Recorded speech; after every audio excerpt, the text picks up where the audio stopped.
भाई, जिस वैज्ञानिक ने घोषणा की थी कि तापमान बढ़ने के साथ साथ कोरोना वायरस का खात्मा हो जाएगा, सुना है उस वैज्ञानिक का लू लगने से खात्मा हो गया। स्वागत है दोस्तों आज के इस एपिसोड में। भाई, चुनाव हमारे देश में सिर्फ 2 चरणों में होता है। पहले नेता आपके चरणों में, फिर आप नेता के चरणों में। लोग इंसान तो क्या, भगवान को भी नहीं छोड़ते। एक सताया हुआ पति मर गया, मर के स्वर्ग पहुंच गया। वहां भगवान ने खुद आके पति का स्वागत किया, बोलिया रे स्वर्ग में तेरा स्वागत है, उम्मीद है तूने धरती पे अपनी शादीशुदा जिंदगी अच्छी तरह बिताई होगी। सताया हुआ पति पहले तो इधर उधर देखा, फिर भगवान को ऊपर से नीचे तक फेर लिया, फिर बोलिया रा भगवान जी वो तो ठीक है, मैंने ये सुना था कि स्वर्ग से जोड़ियां बनती हैं। अब वो जोड़ियां बनाने वाला हेड ऑफ द डिपार्टमेंट कौन है, मैंने जरा उससे मिलवा दो। आजकल की लव स्टोरियों में मेरा बाबू, मेरा सोना, मेरा हनी, ऐसे ऐसे शब्द बहुत चल रहे हैं। एक बार एक छोरी इनकम सर्टिफिकेट बनाने सरकारी दफ्तर में गई, जाके चपरासी से बोली अरे मैंने इनकम सर्टिफिकेट बनाना है। चपरासी बोलिया बाबू से मिल लो।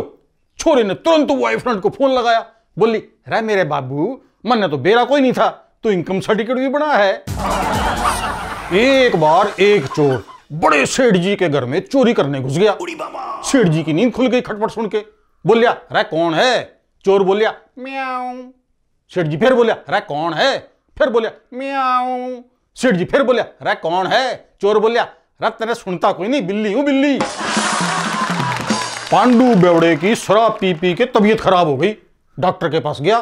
डॉक्टर बोलिया अरे शराब पीते हो, थोड़ी कसरत कर लिया करो, थोड़ा चल फिर लिया करो। पांडू बेवड़ा बोलिया अरे डॉक्टर साहब, सवेरे शाम शराब की दुकान पे चल के तो जाता हूं। मारे मल्ले का लल्लन पुलिस डिपार्टमेंट में कांस्टेबल भर्ती हो गया। एक दिन लल्लन ने अपने अफसर को फोन किया, बोलिया अरे इंस्पेक्टर साहब, एक औरत ने अपने पति को गोली मार दी। इंस्पेक्टर ने पूछा अरे क्यों गोली मार दी? लल्लन बोलिया जी पत्नी ने पोछा लगाया था, फर्श गीला था, पति गीले फर्श पे चल रहा था, औरत को गुस्सा आया, उसने गोली मार दी। इंस्पेक्टर ने पूछा लल्लन, अरे औरत को गिरफ्तार किया? लल्लन बोलिया ना जी, फर्श अभी गिल्ला है।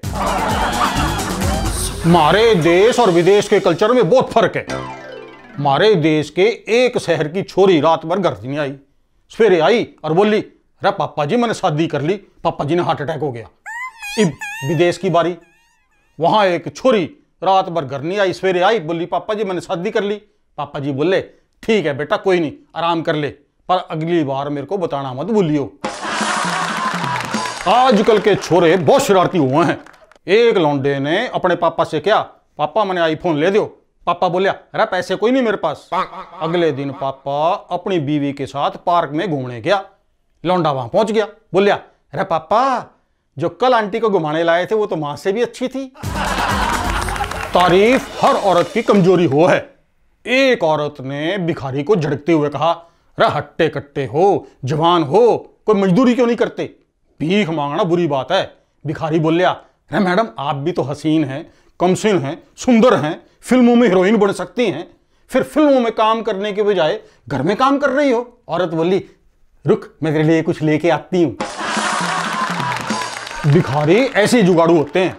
एक भिखारी को 100 का नोट मिला, 5 स्टार होटल में गया, भरपेट खाना खाया, 1500 रुपए का बिल आया। मैनेजर ने पैसे मांगे, भिखारी बोलिया पैसे कोई नहीं। मैनेजर ने पुलिस बुलाई और भिखारी को पुलिस के हवाले कर दिया। भिखारी ने पुलिस को 100 रुपए का नोट दिया और छूट गया। इसे कहते हैं financial management without MBA in India. पर कई बार ऐसे भिखारियों को अपने से भी बड़े गुरु मिल जाते हैं। एक बार एक अम्मा को मंदिर के बाहर एक भिखारी मिला।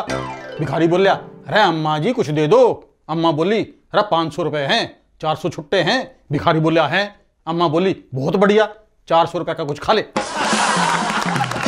एक बार पांडू बेवड़े की बीवी ने पांडू बेवड़े से क्या, अरे तुम सारा दिन शराब पी के घर में पड़े रहते हो, लौंडा बिगड़ रहा है, पढ़ाई नहीं करता, खराब होता जा रहा है। पांडू बेवड़े ने अपने लौंडे को बुलाया, पूछा अरे एक बात सुन, 1 2 3 के बाद क्या आता है? लौंडा बोलिया 4 5। पांडू बेवड़ा बोलिया अरे वाह। 5 के बाद? लौंडा बोलिया 6 7। अरे वाह। बोलिया देख कितना इंटेलिजेंट है। फिर पूछा 7 के बाद, बोले 8, 9, 10। पांडु बेवड़ा बोलिया शाबाश। उसके बाद लौंडा बोलिया गुलाम बेगम बादशाह।